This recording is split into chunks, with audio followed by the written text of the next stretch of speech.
Hi, how's everybody doing today? Great. Well, we're very, very lucky to have gotten Mark Isham here. And he's going to do a really good compositional arranging kind of, I don't know. He said he's going to do a little bit better, a little stronger than what he did when he was at the songwriting seminar. Was anybody at that here? Was it? Oh, yeah, Chris was. Chris was. Well, okay, well, good. Then this will all be new to you.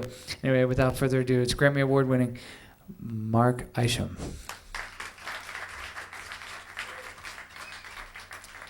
Well, thanks very much. So perhaps since I can tell you that I'm a professional film composer and recording artist, and I've been doing this for a number of years, let me find out just a little bit about you guys and where you're at. How many of you are professional musicians? Okay, and how many of you how many of you are studying music? All right. Has anybody here had any experience putting music to any sort of picture, commercials, films, student films, anything like that? Okay. Are there any non-musicians here? Okay. So there are a lot of words in the film business, and I'll try and define them if they come up. But if I slip past one and there's a word you don't understand, please interrupt me. Communication skills, verbal communication skills are essential. You have to really be able to talk to this person, find out exactly what it is they want.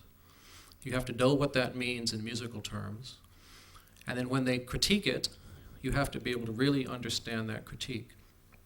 This is an incredibly valuable skill, and one that is, I think, a little bit overlooked by a lot of musicians. It took me a long, long time, even though I had a tremendous amount of musical training. I had no training in this area, and there's very little ways to get training in this area. But it's something simply by being aware of that one can help oneself out tremendously. I find in film business, you can place a film composer or a person who comes to write music for a film or a video on a scale.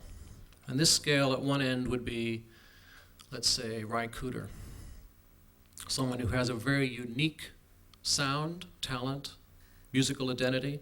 You hear them play 3 notes and you can almost instantly identify them. That's Ry Cooder. At the other end of this scale, you have somebody who is well-versed in many, many, many, many styles of music, to the point where they really have no personal identity as a musician or a composer. They could write you a little groove in the style of James Brown. They could write you a little string quartet in the style of Haydn. They could whip you up a rap beat. But you never really will know who that person is. Somewhere, those are the two opposite extremes of this scale. A film composer, I feel, has to be able to live in the center of this scale. And it is my belief that the best and most successful film composers are the ones that lean towards having a strong personal identity. I think of, you had to ask, for instance, what's the name of a film composer that you love? Or that you even know of one. Do you know of one? Anybody? Mike Post. Why do you know that?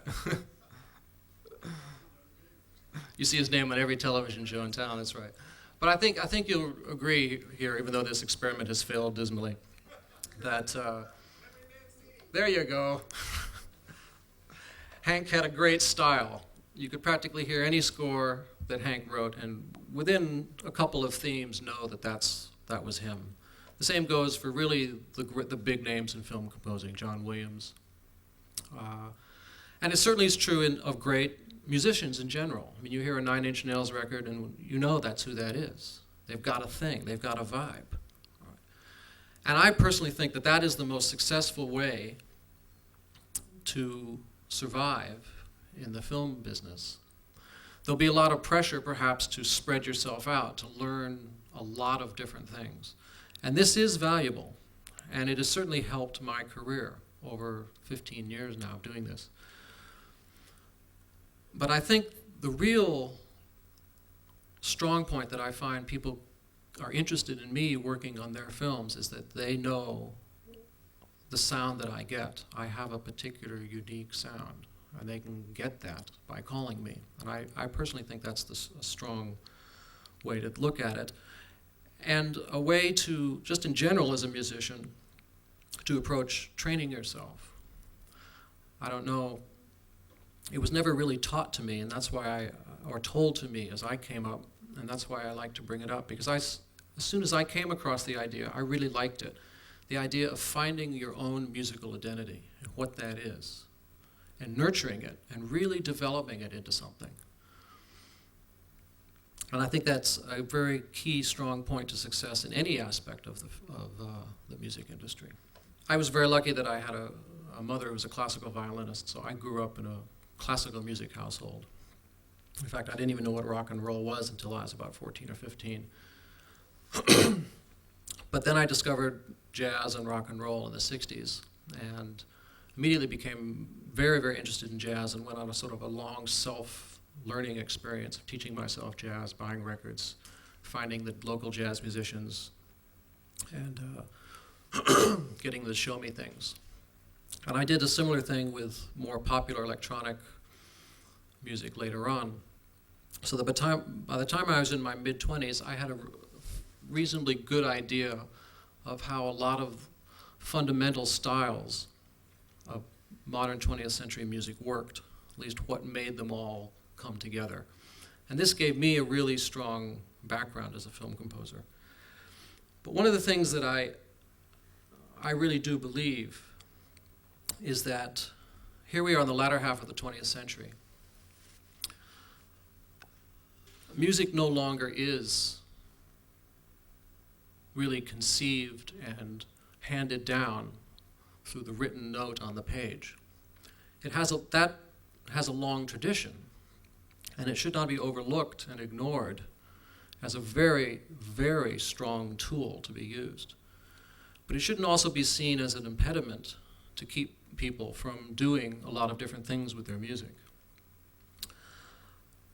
I personally think that any style of music can be shaped into film music, that a great techno band could write a great score without any of the traditional techniques of film scoring, as long as they understood what the job was and really did understand their own musical style and knew how to manipulate it, knew how to get a wide enough spectrum of emotion out of it. In film, you have three elements that are communicating as art. You have music, you have picture, and you have words. You also have sound design, but we can sort of link that in as part of the music for now, even though I know that will offend sound designers. But if you're looking in terms of the artistic world, you have pictures, you have words, and you have sound. These three things communicate very, very differently, from the objective to the subjective. If you want to tell somebody about a blue Cadillac, the best thing you can possibly do, other than put them in front of a blue Cadillac, is to have a picture of a blue Cadillac. That tells it what it is. There's no mistaking, that's a blue Cadillac. You can come up to them and say, blue Cadillac. Well, that gets a little more subjective. Well, is it baby blue? Is it dark blue? Is it a 57? Is it a 94? Already there's questions. The individual is starting to fill in the blanks with their own experience, becoming a more subjective experience. Try telling somebody blue Cadillac using music. I would guess it's virtually impossible. To do so, you would have to play some, I don't know, one might try playing some 50s rock and roll that might get them in the mood for a blue, I don't know. You might find one person in millions that you could communicate through music the idea of a blue Cadillac, but it would be like shooting in the dark. A film music composer is always in this position of having to write a piece of music that is very specific. You really have to know a lot about emotion and the language of music and what it is capable of, in spite of the fact that it is the most unspecific language that exists. Now, not knowing exactly where everyone was at and what people's interests are in this, if there are any people here who are interested in a bit of a technical exercise, that's what these emotional tone scale cards are for. And I was not sure if there would be actually film composers here tonight, or composers, or where, but I'll just give it to you quickly, the idea of what these are about. I borrowed a bit of technology here from a communications course that outlines a scale that emotion exists on. It's been observed in communication that a person communicates at various emotional tones, and that in life one moves through these tones through this scale. Enthusiasm, all the way down to apathy at the bottom. Any communication you have will start somewhere and travel, and potentially travel through these tones. Now, a film composer's job is to take, let's say, a scene in a film where, let's say, our hero is sitting in his hotel room and he's bored, and all of a sudden a bomb comes through the window, lands on his bed, and is about to blow off when the fire water nozzle on the bed sprays it off.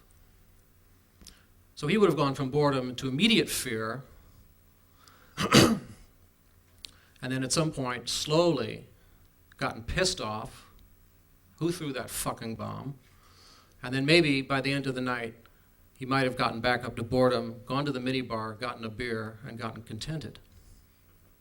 Now let's say that's the scene in the film.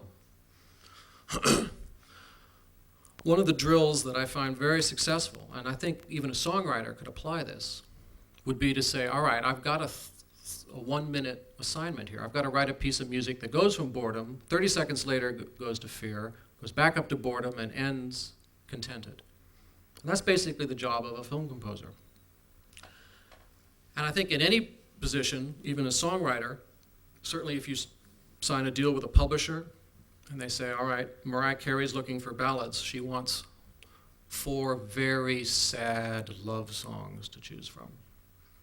Well, as a songwriter, you can pick, well, let's see, there's probably different kinds of sad. There's a real sad, where somebody's totally apathetic, and it can go all the way up through sympathy, probably. That could be considered also a form of sadness. It'd be a great drill, I think, for any composer, because you can actually learn what the vocabulary of music is capable of. And you can drill yourself on this. And this is just a little chart that I found very useful.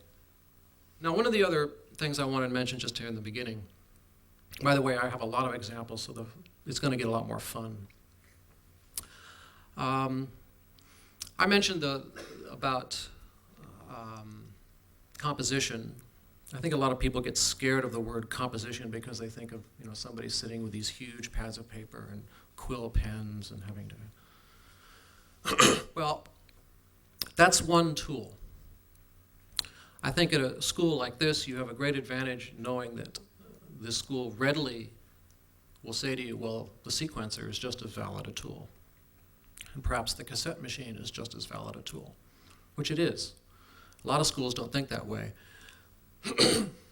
Basically, composition is the act of creating a piece of an idea, a musical idea, but going one step further than that and being able to capture it in some way so that they can communicate it to someone else.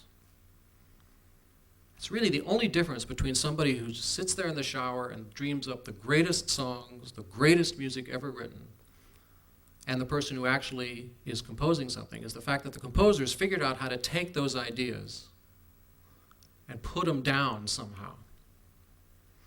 And so I'm a great believer, having spent most of my life actually as a jazz musician. Improvisation is something I absolutely love. And I feel that improvisation basically is composing, and the medium in which you are communicating it is performance.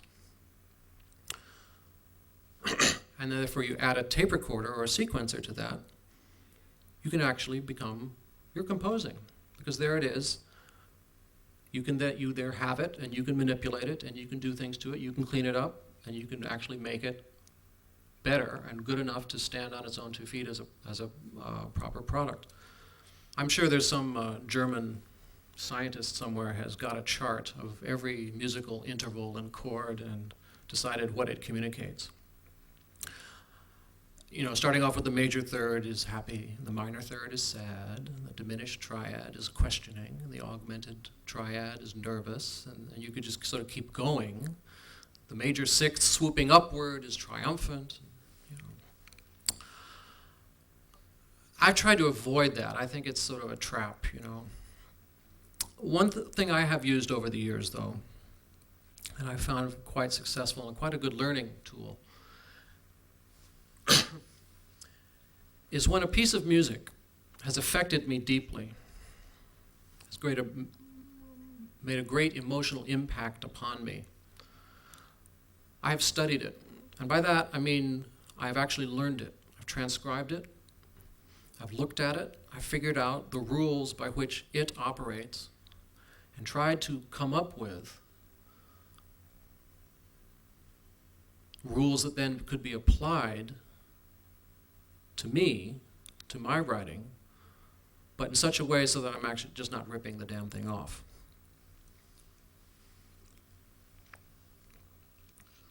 And there's been much music over the years that I've tried this with, starting with Brian Eno. The Eno example, you know, you hear these textures that he does. So you just, all right, well, let's figure out what the hell he's doing. And then you read some of his album covers, and he talks about tape loops. So you figure out about tape loops, and then you figure out how you do that with digital delays in this day and age. And then you apply some of those ideas to your own thing. But you've started with the fact that there was this piece by Brian Eno that just really got me. I've done this with Weather Report, with various, even some classical composers.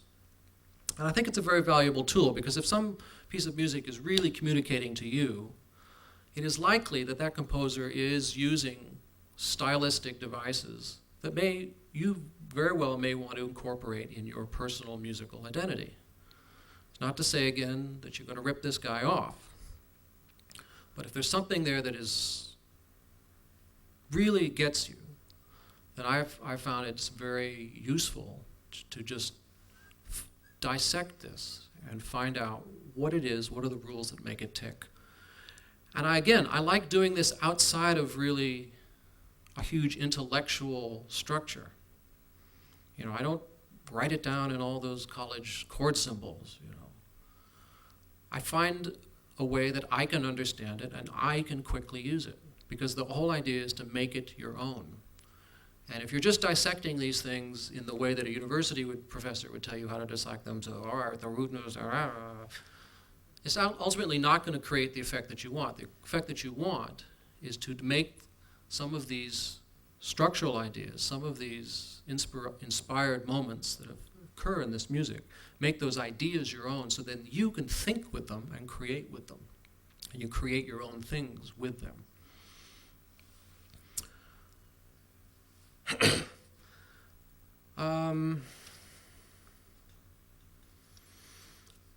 I think that's all the sort of bullshit philosophy I'm going to throw out. We can get to the fun stuff now. And I thought the best thing that it would be to do would be to start with a rather infamous film that I was associated with. And somewhat soon along the way, while I was working on this film, I could see the writing on the wall. This film had been talked about in the national press for a good long time, and I knew that there was a good chance I was going to be history, along with a lot of other people. So I started making copies of things, not for commercial use, but for educational use. So I have here my experience with working on Waterworld. I have one scene, and I have it in 5 different forms. And it's quite interesting to watch the evolution of this one scene throughout the 5 steps of the history of this film. So we'll start off first with just the scene with no music.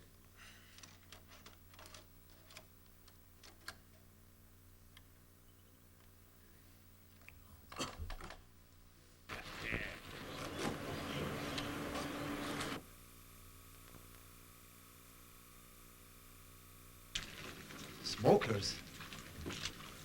Just enough wind to get away clean.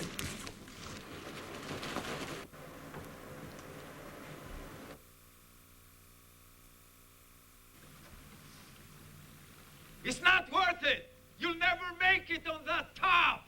Hey! Up.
First thing you notice is how unbearably boring films are without good sound.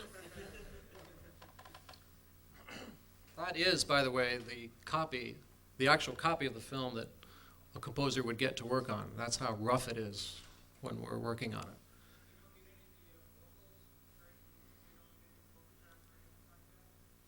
Just the little bit that you got. Sometimes there'll be whole phrases missing like that. And certainly, well, we'll see how much gets added as the process goes. Now, the next thing I'm going to play is that same scene with the temp score, a temporary score that the director of the film put in. This was the director that hired me. And this is what he played me to show me sort of the idea of what he wanted. Oh, you have a whole version of the entire film, plus you have a script, if you want the script. But if the whole film is assembled, it's usually different than the script anyway, so it's more valuable just to learn the film as it's on. Oh yeah, if there's any question of missing dialogue, sure, you can get all that. Yeah. Well, you'll see.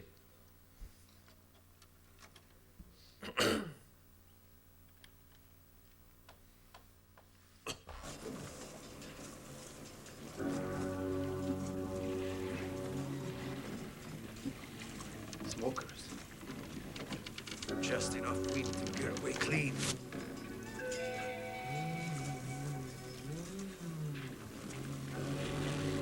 Put it there. It's not worth it. You'll never make it with your sails down. Hey!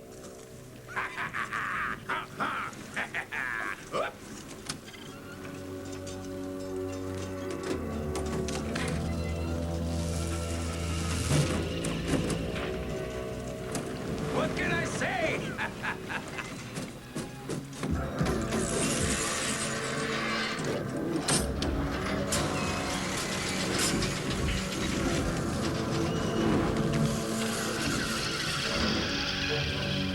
What the?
Tell me that you're all too young that you don't recognize that.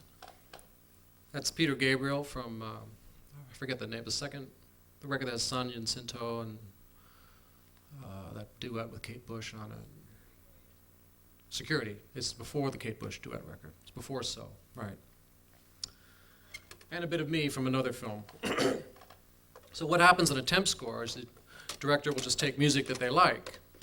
It's already pre-recorded and stick it in there just to get a sense of the vibe, to get a sense of the tempo, to get a sense of the style, to help them sort of pick who they want to score the film, and then to also give the composer that comes on an idea of what they want to do. Well, as it was accurately or inaccurately reported in the LA Times, things got very ugly on Waterworld, and the director quit, and Mr. Costner took over. So I got a lovely 8 a.m. meeting with Mr. Costner, in which he informed me he was changing the direction of the entire film, and this is what he wanted.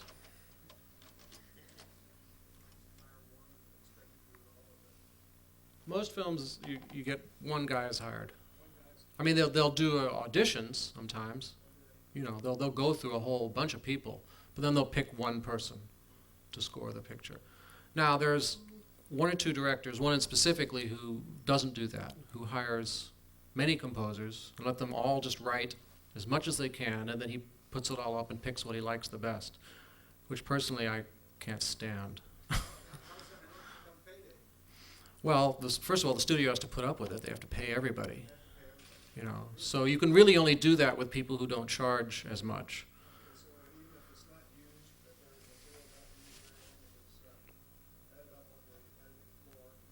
Oh yeah, if you write, you get paid, unless you make a bad deal. I'm not going to get, I mean, there's, like I said, in the other seminar I give, we spend 3 hours talking about the deals, the structure, the business. It's a huge subject, way beyond the scope. But there's a lot of information. But usually, yes, you get hired, and then whether it's used or not, it's the old work for hire that's been around in Hollywood forever. Anyway, this was Mr. Costner's temp score. Nothing's free in Waterworld.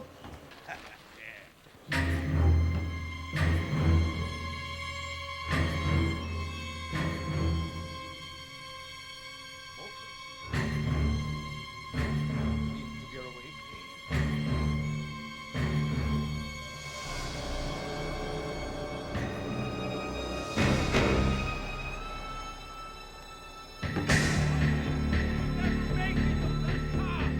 Hey!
So when I first heard that, first heard the first part of that, I said, "Oh, well, this is kind of cool," because that was actually the first third of that was a score that I'd written a couple years ago for The Getaway.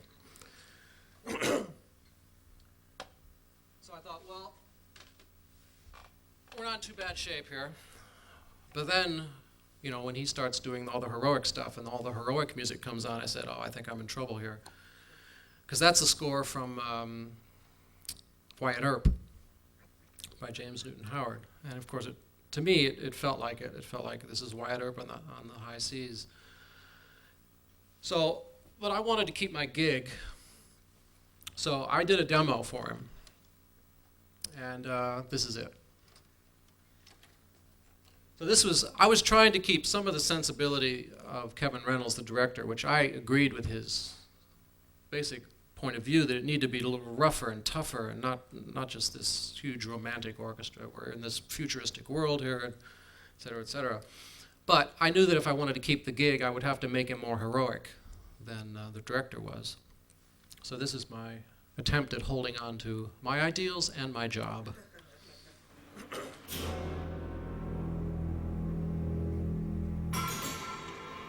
Smokers. Enough wind to get away clean.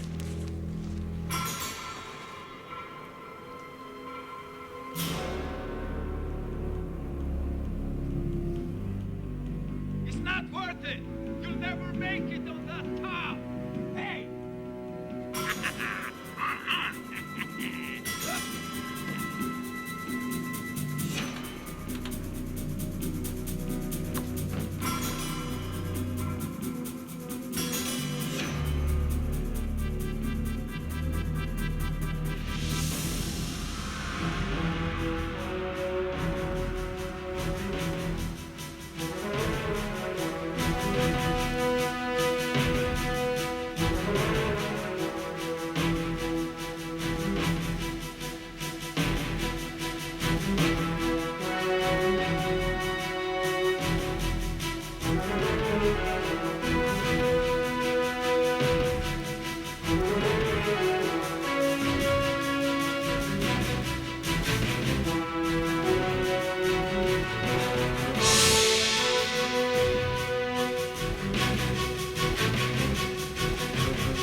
You know, if you've been to your local video store, I didn't keep my job. Got fired. And he hired James Newton Howard, who wrote Wyatt Earp, which we will now listen to James's score for this scene. Yeah. How did you bring it into sound? Like hire an orchestra or playing? No, that's just a bunch of yeah, that's a sequence demo at home and just a little MIDI studio. Yeah. Yeah, so that's another thing that this process shows, that demos are very important because a lot of people in Hollywood don't know a lot about music. And the more you can really just play it for them as closest to what it's really going to be, the better you are. So I continually, I take a percentage of my income and just keep putting it into the studio, putting it into demos, putting it into demos. So the demos, I try to make them better and better and better all the time. The question was, how long did that take me, and did I write every single instrument, and would I if I were going into final production? That probably took me about a day and a half, because I took 4 days and wrote 3 cues, about that length, 3 different points in the film to try and keep the gig. So I would guess about a day, day and a half, something like that. How long was that? 3 minutes? It's about 2.5, 3 minutes, something like that. Ideas, fitting the picture, making sure the climax of that thing goes as he snaps the mast in half, getting it all lined up. And then going through, and to answer the last part of your question, and there's the whole string orchestra, the brass, woodwinds, percussion. They're all in there. In a demo form, you lose the richness of it, obviously, because it's just a bunch of modules. But I try to put as many of the crucial parts in there as I can. Certainly all the snare drum, gongs, big string section, 5, 6 string parts. Oh yeah, he has directed a film before. So if he doesn't, he's a bad director, and he's won Academy Awards, so I can't call him a bad director. He's not a stupid guy. But the question is very valid because, as I said, a lot of people in Hollywood don't know a lot about music. I think The main reason that this cue didn't impress him was it was too modern. You know, I think harmonically and melodically it was just too modern for him. It didn't have that big soaring traditional turn of the century melody. You know, he never got specific with me. He just came and listened and smiled and said, "Yes, you've done very good work," and then 24 hours later fired me. By phone, I mean by proxy.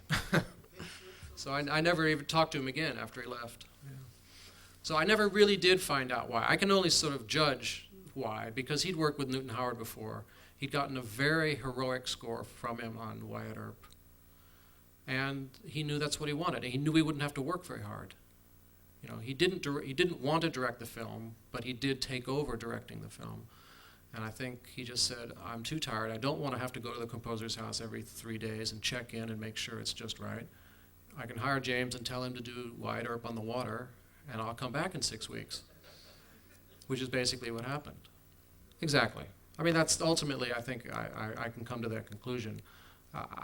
You know, I get hired by plenty of people to know that I write pretty well. You know, but obviously I have a much different sensibility than he does. And I mean, I played this so that you could also see what the original director had in mind. I mean, the original director wanted guitars and drums and that whole, you know, samples of African drum loops and all this great stuff, which got me really excited about the film to begin with. And I only turned to the orchestra, like I said, to keep the gig. Because I really felt the film would have benefited much more from a score that did all the dramatic hits that this one did, but had all the exotic sounds of like the Gabriel music. You know. Anyway, James did a really good job, I think, having seen this now. He actually threw in a lot of exotic sounds. He got away with throwing in a lot more than I thought he could. He gave Costner what he wanted, but he just did a really good job, and I think nobody can really argue with that here. Waterworld.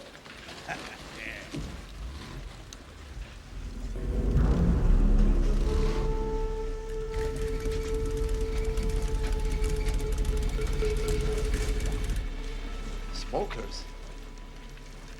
Just enough wind to get away clean. Forget the bag. It's not worth it. You'll never make it with your sales down.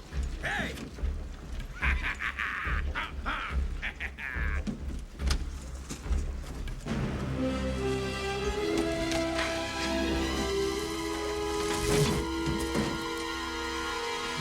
What can I say?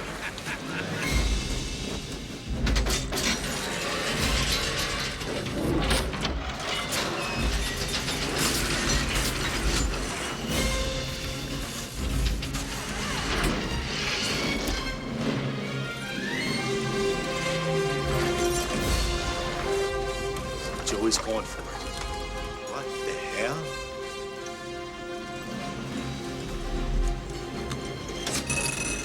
Never seen that before. Here we go! Go! Drive! Drive!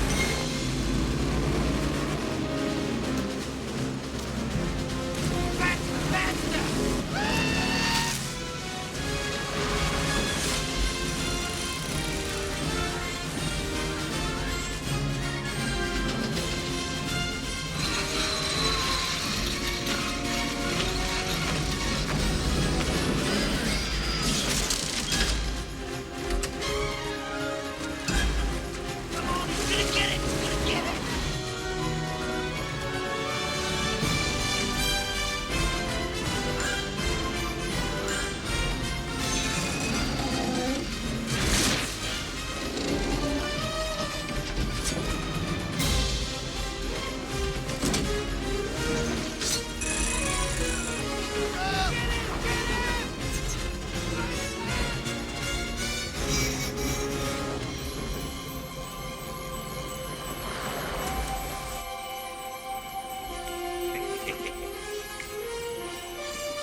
That also shows you the evolution of a film. That is the final, available in your local video store copy. So you can see what a full mix now sounds like. That's with a 100-piece orchestra, a huge choir, all the sound effects are in. But you can see the various steps that a film goes through to get there. Yeah. Film composers, I can say, almost categorically never get involved. Usually the trailers are being put out while you're still working. You haven't recorded the music yet, so your music isn't available yet. And besides, a lot of the time trailer companies want something just unbelievably dramatic, way more dramatic than the film would ever have in it. And most of the films that I score have, completely different music from mine in the trailers. Yeah. There's more questions back here somewhere? I find this last version rather interesting because it really does show the difference in the filmmaking style that was going on here. I don't know if we have any film buffs here, but the director, the big difference being that the director, original director, in his cuts, all the first 4 versions never showed the bad guys, right? They're always this mysterious persons in the back, right? With this idea, and that represents really his idea of the whole film, that it was a dark film, that there was an air of real menace about the whole thing, and the film should be somewhat taken, as in Blade Runner, with a fair amount of tension and seriousness. And that was the main difference of opinion with Costner, who, as soon as he showed you the bad guys, he showed you close-ups of these guys who were practically buffoons. And he makes the whole thing much more slapstick, right? Almost more like a Batman movie, where the hero and the goofy bad guy and the heroic good guy. And you can see, given those different styles of filmmaking, that the different types of music that was ultimately thrown out and actually taken and accepted for the stylistic change in the film. Any questions at this point? Yeah. Yeah, I mean, you get supposedly what they call a locked picture. In other words, they're not going to change the film editing anymore. So that when you write a crescendo over 10 bars that peaks at the point that the mask gets cut off, that's going to fit. Now that, in this day and age, that doesn't always happen. Some studio executive will come and hear the film and say, well, that's way too long, that needs to be cut, da. And this is the job not only for the film editor, but then there's a person called the music editor.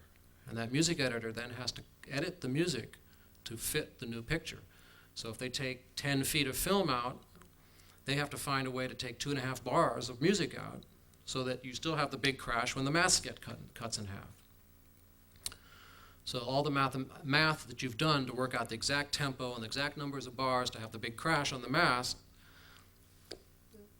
well, it doesn't work anymore. So, but a good music editor will find ways of cutting the music so it still sounds proper and musical, but that stays in sync with the picture. And that's their job. The question is how I became aware of my own personal musical identity and how I developed it. I think mostly it was just by starting to write. I consider one of the best investments I ever made was my first 4-track tape recorder. And I would just start to make music, to write. I mean, I'm still not a big pencil and paper guy. I still use machines, sequencers, tape machines, and things like that. So the first time I bought a tool like that and started to use it, I could actually start to create things, just a piece every week, a piece every day, just start to get going. You seem to, it basically comes out of what you like and what, when you're done with it, feels satisfying to you. And then honing in on that and getting better at it. And then for me, I can pick out the landmark listening experiences. The first time I heard Miles Davis, first time I heard Brian Eno, first time I heard David Bowie. And these things radically would shift my point of view of, oh God, you could do that? Now what could I do with that idea? And obviously one style can change over time as things influence you and as you learn new things. But a composer is only a composer if they're composing. So I think the real simple answer is you just have to do it. Yeah. The question is in the film industry now is how is electronic music and sequenced music versus acoustic traditional music? Is that Well, particularly those big orchestras. right? Hollywood is still in love with the big orchestra, basically. Part of the problem with the big orchestra is that in 20th century economics, they're very expensive. But a lot of films are very expensive, and to a lot of the bigger budget films, a big orchestra score is not a big deal. It will basically come down to the director's aesthetic choice as to what they want. A lot of directors will take the point of view of, I'm tired of the big orchestra film scores. They're old hat. I want something, brand new. I want to get Nine Inch Nails to do my score. I noticed that Iggy Pop is scoring a film.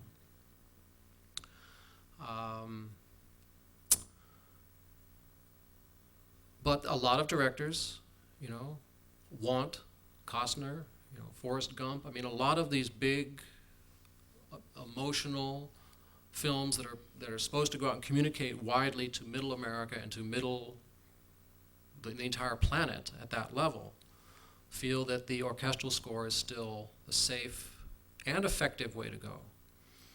Now, one of my main interests over the years has always been electronic music, so I consider them both very valid. I have no first choice, one over the other. I will always pick what I think is the most appropriate for a film. There are some films, like I scored A River Runs Through It. To have done that with an electronic score, I think would have been ridiculous. Unless you had just been so unbelievably sensitive, I think it could have ruined the film. However, I thought Waterworld could have done tremendously with a sampled, high-tech, hard-edged, constructed electronic digital score, samples and synthesizers and everything.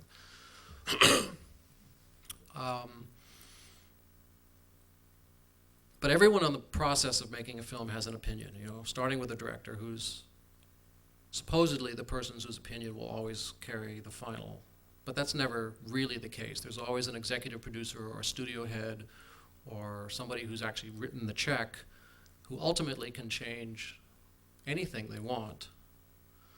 And a lot of the time, the people involved with the money are the most conservative because it's their money, and in a way, who can blame them? If they've got $10 million out there, they want to get it back, and they figure, well, just give them a big bombastic orchestral score. It's worked for 50 years. It'll work now. And there's a certain truth to that.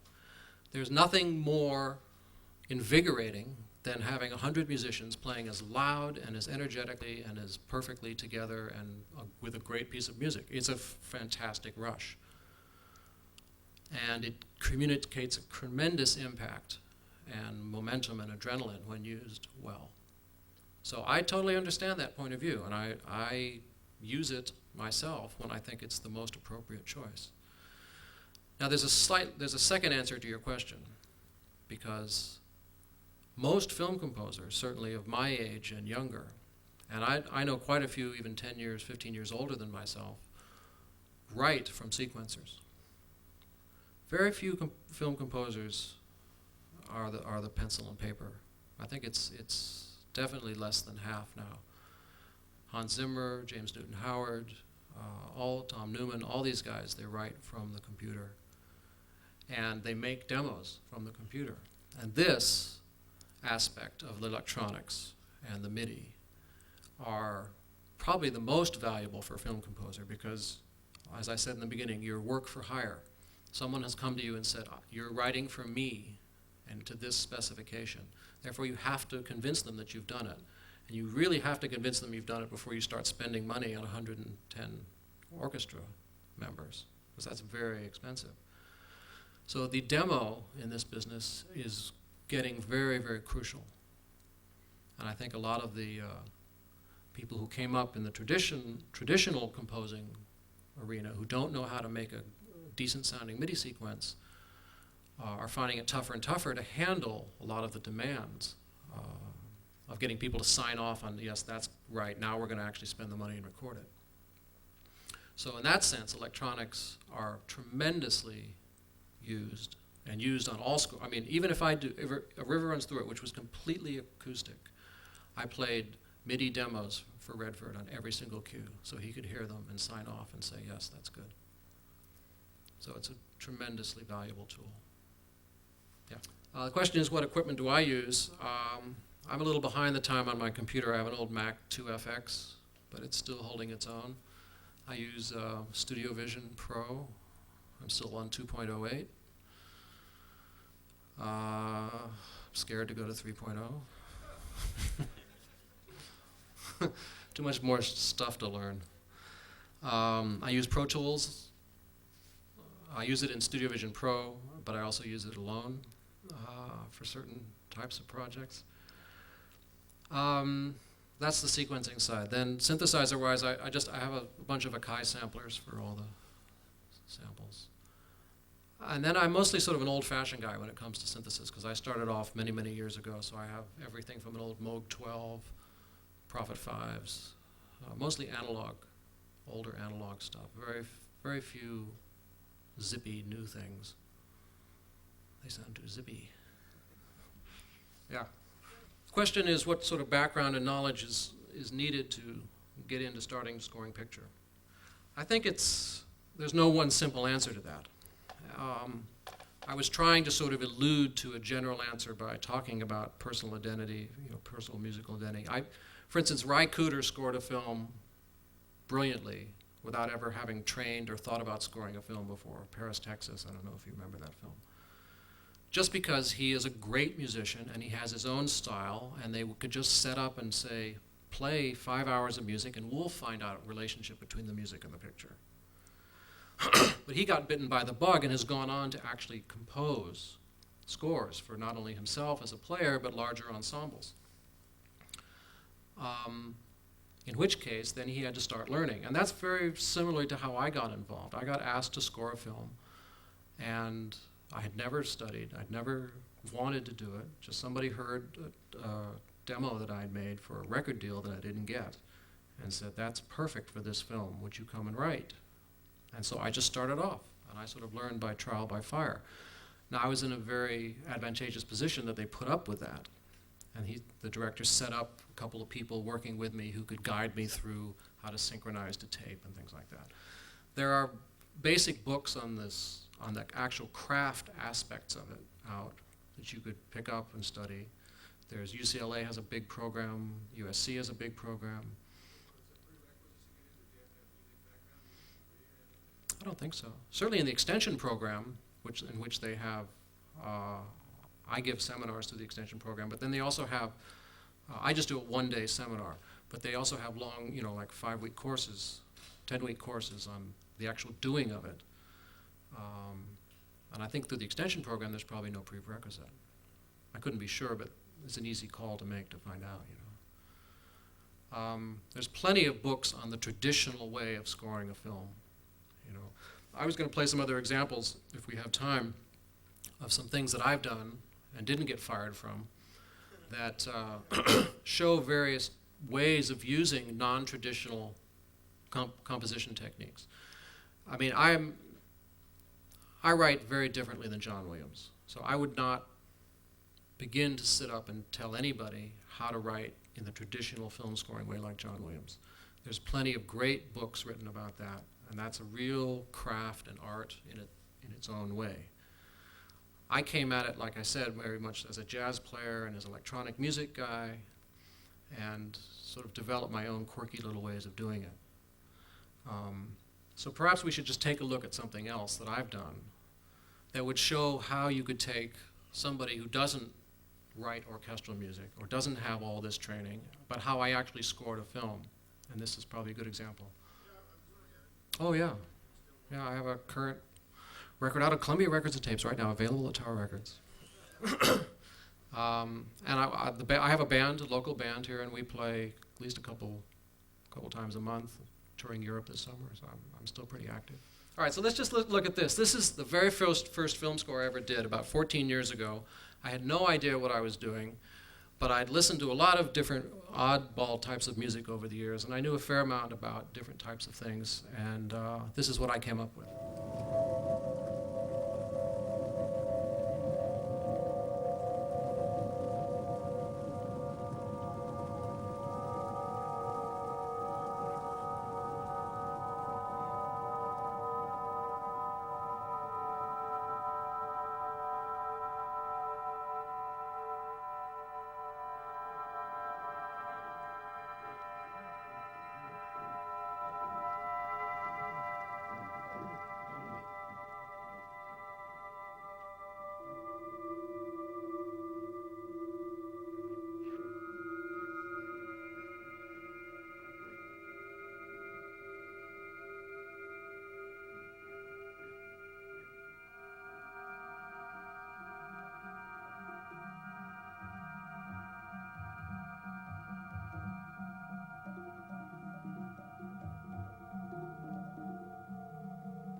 So there's nothing John Williamsy like about that.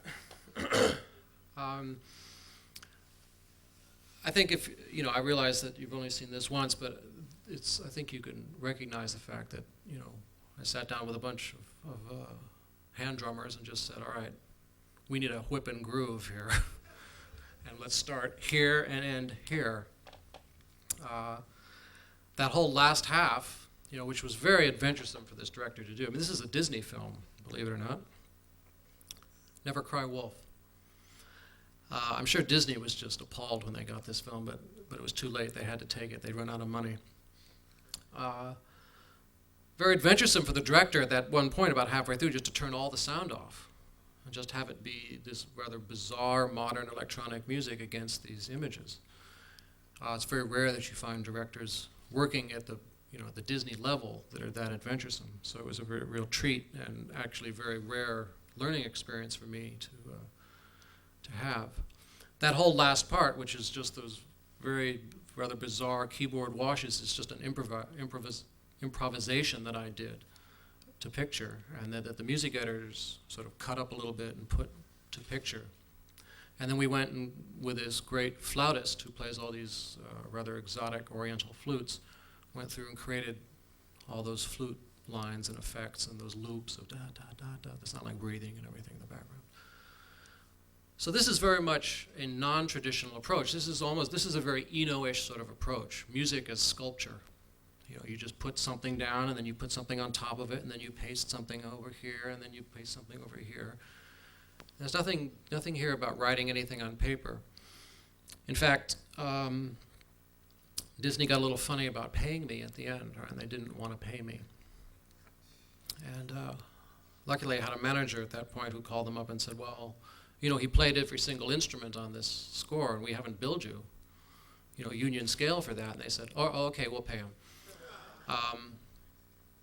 However, what he has to do to get the check is submit the score. And he said, well, yes, it's in the film. No, the score, the piece of paper.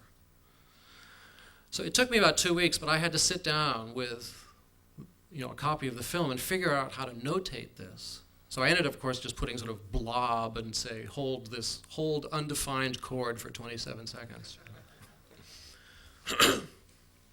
Anyway, so hopefully this addresses your question in a certain way. What I guess I'm trying to say is here, I think personally, anybody from any style of music is capable of scoring a picture.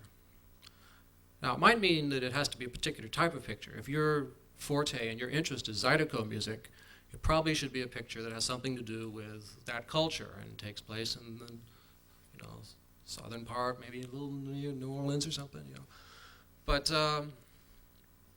I personally think that this idea that film music is big orchestra music that's taken from the 1920s is bullshit. Film music is any music, regardless of genre, that plays well to the picture and supports the picture. And that's always been my philosophy. Now, not everybody agrees with that, of course. But it sort of answers, in a sense, your question. I think, again, any genre, any amount of training, as long as you're really willing to look at the job of making the music do a good job. And what you have to do is just sort of divorce yourself from making great music and make a contribution to the film. So it helps to like film, it helps to understand a little bit of film structure, it helps to be able to talk well and be able to listen well to directors and collaborators, because film is a collaborative art form. And you think you have a hard time in bands getting along. Ain't nothing like the film business. It is really the best technique you can have for getting along in the film business is communication skills. Because it is truly the one truly collaborative art form, I think. It cannot be done by one person. It has to be a group.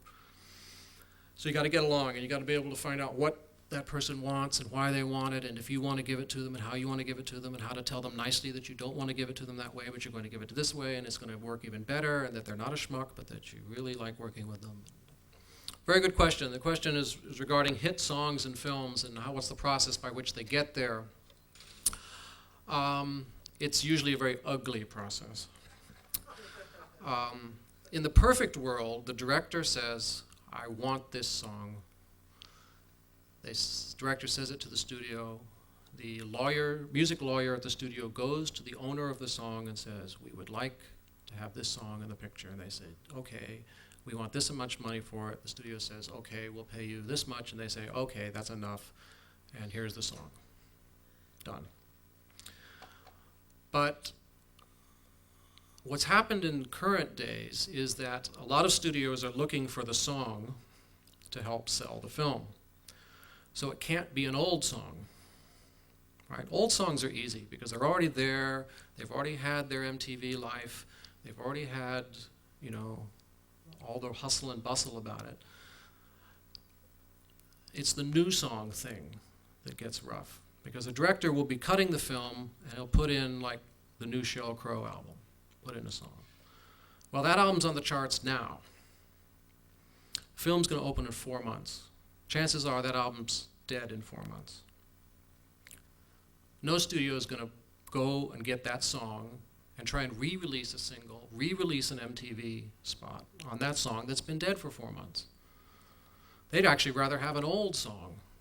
Get an old Elton John song. Maybe we'll have maybe we'll have another comeback or something. There's more chance there. But if you're trying to get a contemporary song, it's very tough because what do you have to do? You have to go to the artist that you think is going to write a hit and say, are you writing a hit? Could we have it? How much do you want for it? And is it really good? It does happen. I mean, the Coolio song in Dangerous Minds. It's a perfect example. I mean, I was there the day they brought that tape in. Hot off Coolio's deck, right? And Jerry Bruckheimer said, that's a hit, I'll take it. And it was, he was right. Massive hit, and it helped, it sold the film. That film would have died without that song.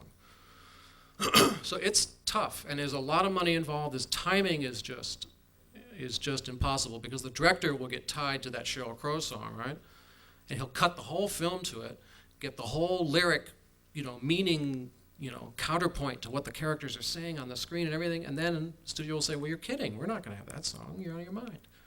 And he's stuck with some song that's just been written that isn't any good or no one knows yet.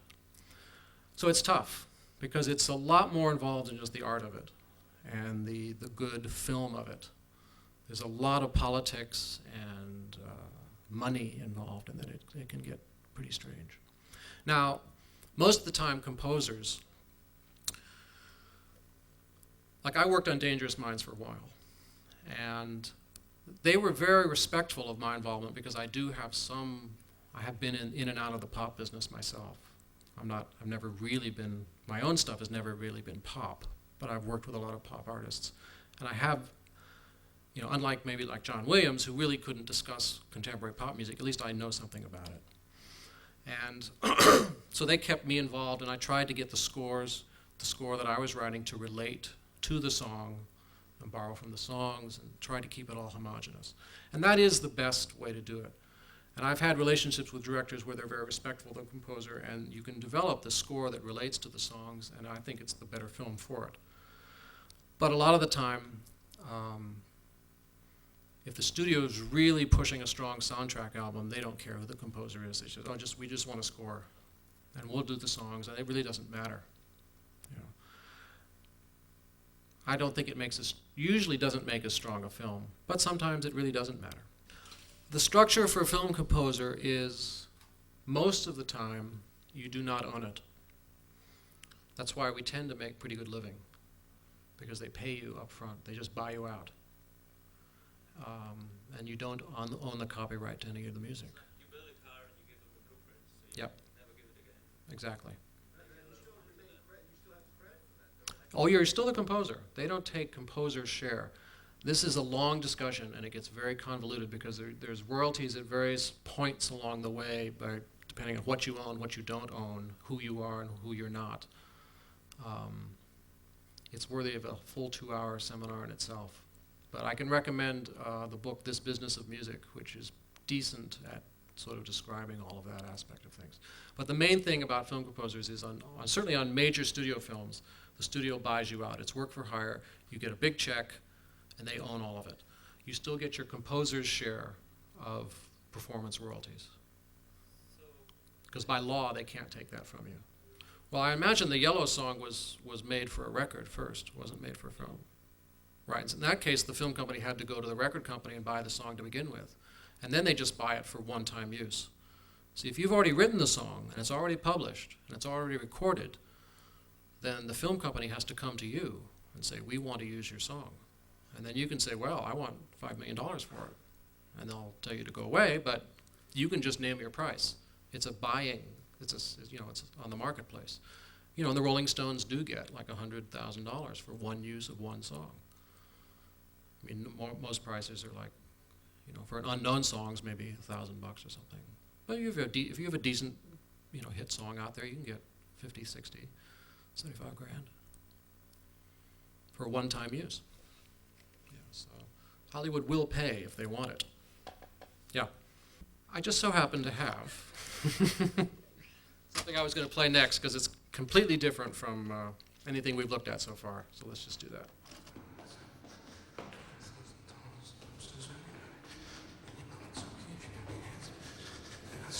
My God. I haven't worked hard. I deserve $20,000. Which is, my God, $20,000.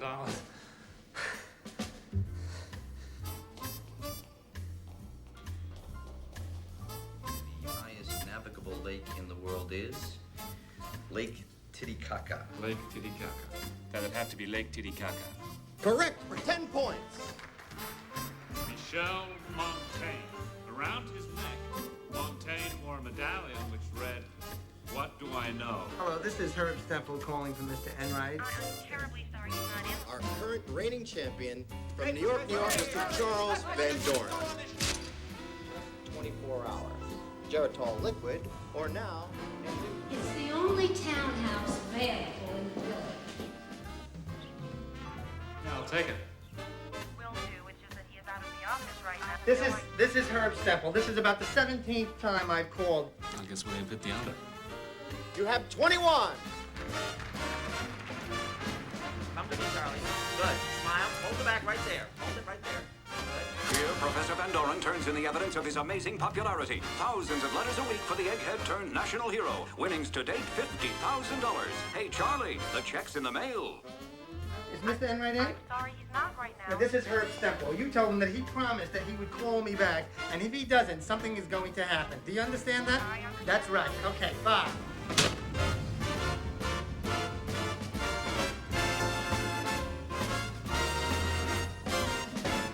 You just tell Mr. Enright that if he doesn't want to talk to me, maybe the district attorney would like to talk to me. If he wants to play hardball, I'll play hardball. Very cool. Good morning, Hello. Mr. Van Doren.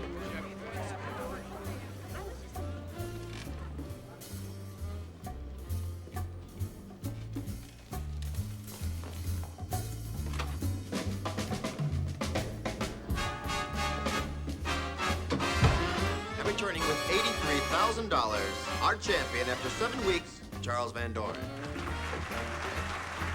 Welcome to 21, gentlemen. Evening, Jack. Charlie, I guess that's...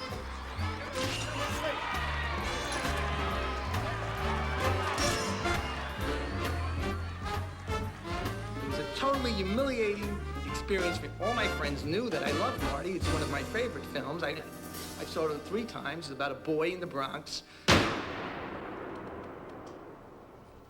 Anyway, that's obviously big band jazz.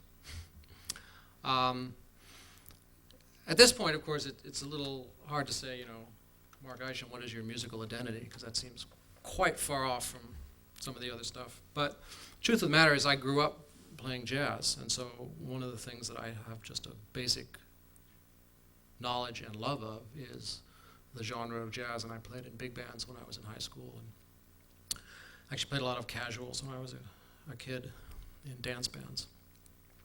So to actually get an opportunity to write a big band jazz score was a lot of fun for me, and I just sort of got out all my old records and dove into all the great Basie records and the great Thad Jones records, and had a good time. Pardon me? Yep. That was a real big band with a lot of the guys from the old Tonight Show band, and actually the lead alto player from the Count Basie band, and some really great older jazz players. So there's a perfect example. I mean, I happen to, I've been doing this now for 15 years, so I've covered a fairly wide range of music in my life. But for instance, there's an opportunity that if someone were a big band jazz musician, they could have scored this film very well. To get a little help with the music editor to help fit things to picture. But you can take any genre and fit it and make it work.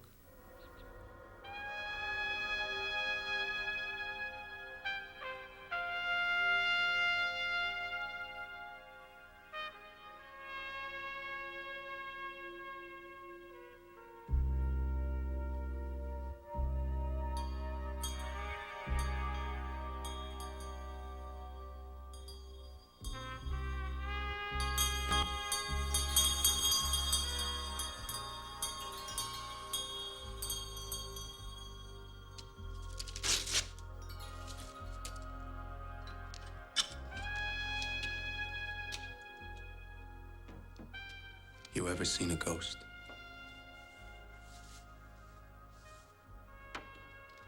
There's this guy. Comes in here every May 1st. Every May 1st, every December 1st.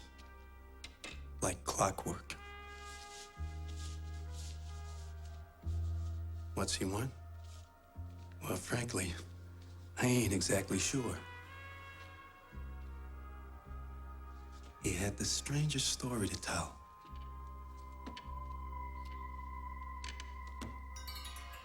He left this here, and I keep it for him.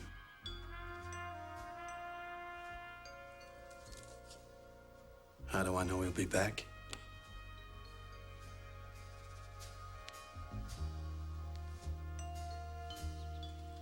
What's that? A woman was involved?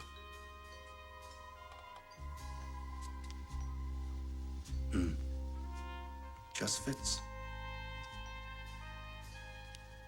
I was married once myself.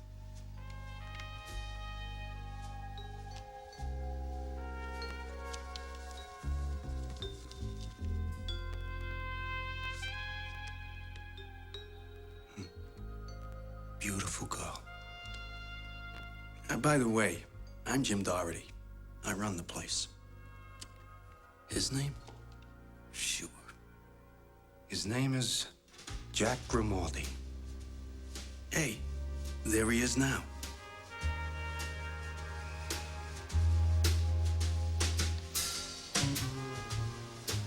Jack was a romantic guy. Big dreams. The problem was, there was always a little daylight between his dreams and his wallet. Honey, I'm home. He walked around just like anybody. But inside, he wasn't like anybody. 'Cause he was doing something about those big dreams. Something only your true love would understand.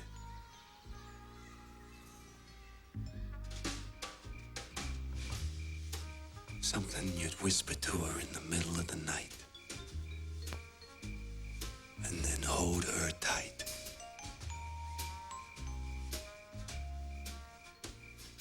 That's the way it used to be with him.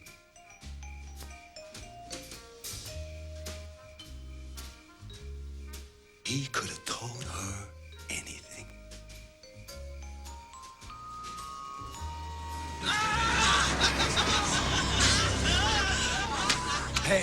Hey, wait a minute. I'm getting a little ahead of myself here. Pretend you didn't see that. Yeah, where was I? Oh, yeah.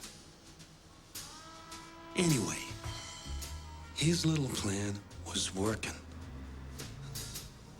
He was doing great.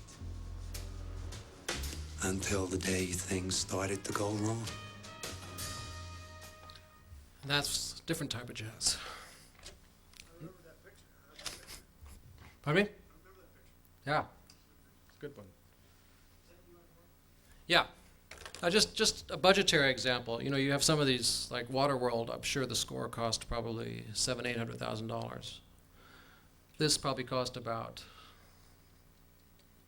actually to make it, maybe 12.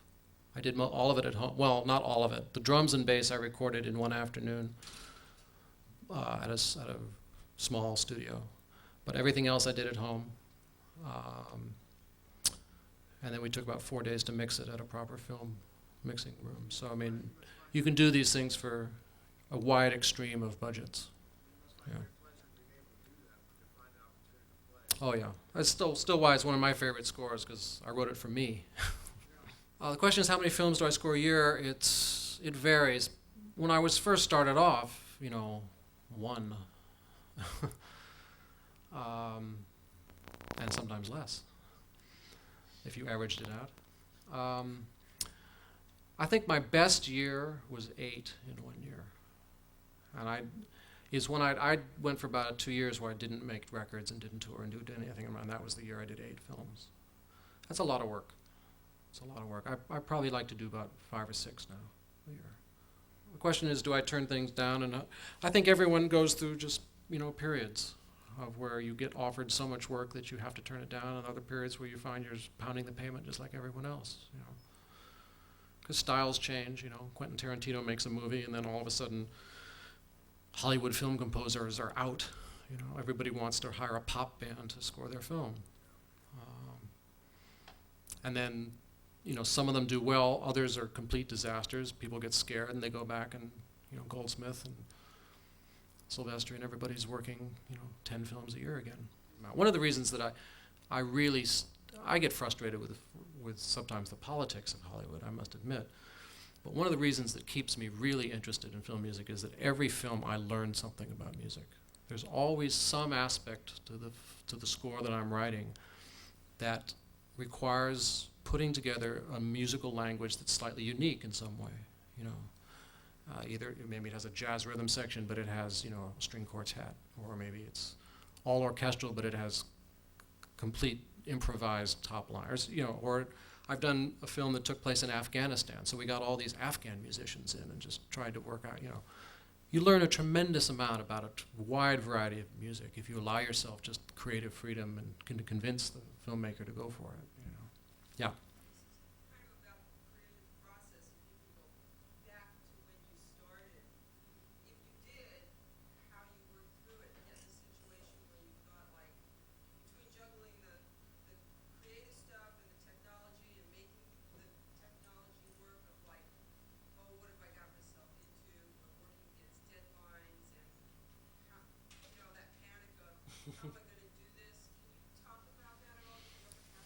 Oh, all the time. It doesn't really get much better after 15 years either. The one thing that I've learned is that you can get help. You know, there's no reason in the world that you have to, you know, do all the stuff yourself. Especially in the film business, because the film business, it is a collaborative art form, and people are all in that business. They're always willing to be part of a group and help you get a group together to help you do what needs to be done. I've certainly had great producers come to me and said, look, whatever you need to get the score done, let me get you something. You need, you know,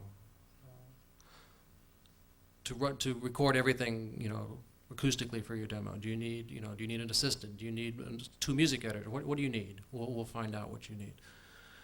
And it doesn't always have to mean that the money, you know, even on small budgets, you know, you just get the help you need and get a technological person to come and sit with you for 3 days, you know, and run the system until you're confident you can do it yourself. And well, this brings up an interesting thing that I actually meant to bring up in my little philosophical introduction.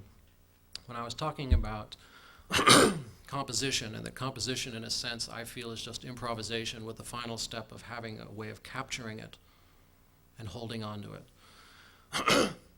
I think you can even break that down more to you're having to wear 2 hats, in a sense. You have to be 2 people when you write. You have to be the gurgitator, the person that just throws out ideas. Throw them out. And then you have to be the person who's next in line, who's the editor. And you have to say, no, that sucks. Oh, that's okay. Go through it. No, that's terrible. That's terrible. But what happens is that too often people get into just being the editor. And they forget they have to actually have something to edit. And if you just sit there and say, it all sucks. I can't do it because it sucks. No, you have to do something. And I find still, unfortunately, it'll happen to me, I just sit there and there's nothing. Well, then just write a goddamn major C major triad. Just something. And then you say, well, no, that isn't very original. How about that? But just get the flow going. And that's one of the things I learned from Eno and his systems. I don't know if you guys have ever studied what Eno does and how he generates music, but he has all these various games that he'll set up. Like he has playing cards that tell him what to do. Try a clarinet, or go to the pub. Right? And I've tried to take some of those ideas and just build on them to get this gurgitation person in motion all the time. And it really does, and just for that person to be totally willing for all of it to suck. But at least you're flowing outward. You're getting the creative flow going. And this has to happen or nothing's going to happen. You're never going to get the good one if you're not getting anything going. So I think it's a very good way of thinking about it. And any little tricks you can get. One trick I use is I turn the synthesizer off and I just do this on the keyboard with the sequencer going. And I turn the synthesizer on and play it back. I can't tell you how many cues I've written for films that are based on that. Most of it will be garbage, but you'll hear like one little 5-note thing at the end and say, now that's interesting. What would if I slowed that right down? Or what would happen if I did that in chords? And all of a sudden, the gurgitator has given something for the editor to do. And the editor can say, kind of cool. Let's just screw around with it a little bit, right? And the editor's happy. He's got something to do. But the gurgitator has to just throw the stuff out, has to just get the motion going. And I really think that's a good sort of mental image to work on. And just if you find yourself blocked and not just totally unable to get anything going, just think about that. I think it'll help. The question is, are there certain rules that I have that I rely on? And the answer is, unfortunately, yes. But the first rule that I always have is, if you're hip enough, you should break every rule, right? And this is something that I don't know, maybe it's my own personal little thing, and I don't know how many people will actually agree with this or even get it, but I personally think that a certain amount of quality, you have to achieve a certain amount of quality to be able to break the rules. In other words, for Stravinsky to sort of broke the rules he did, he had to be pretty damn good. And then you have the elegance in your general ability to communicate through music to break the rules and get away with it. But if you don't have that and you're just breaking the rules without knowing what they are, that's bad music. That's when we say, oh, well, that doesn't sound very good. So, having said that, I will immediately contradict myself with, of course, the great intuitive artist who doesn't know any of the rules and just does great stuff and breaks rules. There are all those people, And God, I should never, say anything that would degrade that act, because that ultimately is, I think, what everyone in the arts is striving for, the ability without thinking to just create a pure artistic communication. But you can't help it with deadlines if you know that this certain chord progression is going to generate a sort of a melancholy sadness that might actually really translate as to a relationship breaking up type of sadness, and you have a breaking up scene, and oh, I know that works, and God, they're going to be here in 15 minutes, so I'm going to use it. But ultimately, if you do that too many times, people will be bored with you, and you'll be bored with you, and more importantly, you'll be bored with you, and you should find something else. And that's why I think, a corollary to the turned off keyboard trick is something that I use. I'll take the love theme I've written for a film and play it over the death scene. Once again, I can't tell you how many times it's better. No intellectual reason. you know? Just something, oh, there's a relationship that you may not have ever intellectually come up with, but there's something happening there. So I just think sort of thinking is highly overrated. You know, thinking is not creating. They're very different. If you start thinking too much about creating, I think it'll bog you down. See, that's the editor. That's the bad side of the editor. He's thinking about everything. You know, what you want to do is just create something without thinking about it. And I know this is getting very sort of abstract and a little bit of mysticism here, and I don't mean to do that. But there's this element of truth to it, I think, and even a practical truth that, you know, if you find yourself just, you know, getting too intellectual, over-intellectualizing everything, I think it's a rut that does not necessarily help the actual creative act. I've just finished, actually, a film for the director of Never Cry Wolf, for the guy who actually started me off in this business 14 years ago. And he just has done another film for Sony, a film about a guy who teaches geese, wild geese, how to migrate when they've lost their migratory instinct. Really beautiful film, really, really beautifully done. So we just finished that. That'll be out in the fall. I think it's called Fly Away Home.